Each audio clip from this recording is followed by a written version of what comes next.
I bring on today's guest, Dr. Let's hope I pronounce this correctly, Sylvain Charlebois from Dalhousie Oh, very University. nice. Very Ooh, nice. I should have started the podcast with Bonjour tout le monde.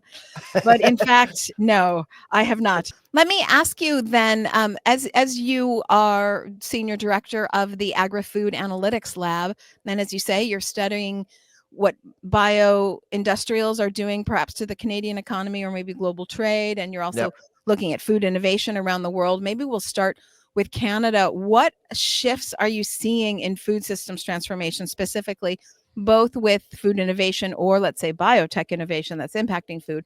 What's happening in Canada that you're seeing is really taking hold and taking root?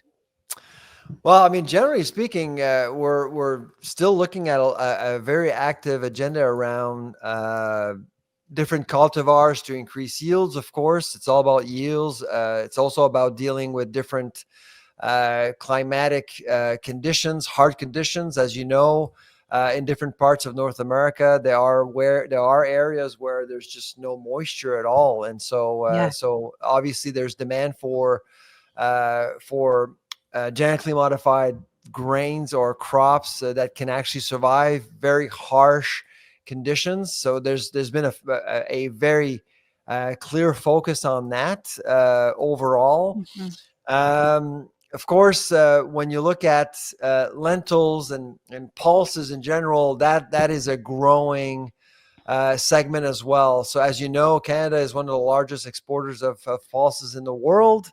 Thanks to AGT, which is led by a great friend of mine, Murad Al-Kahid, and he's originally from Turkey, but he's a Canadian, and he built this amazing empire called AGT out of Saskatchewan, and exports a lot of lentils, chickpeas, peas to the rest of the world, and it's been incredible, and that really has brought, as you know, when you start building this pull effect, farmers follow.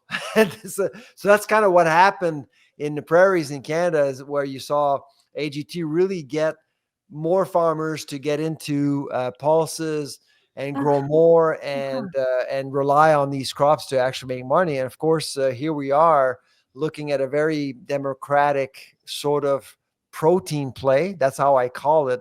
Yeah. Moving away from meat a little bit and into vegetable protein. So those are the kinds of things. So innovation is very much about crop yields, of course, but it's almost mostly about distribution and processing. There are several new crushing plants being built right now to basically do the value add on site in Canada in particular.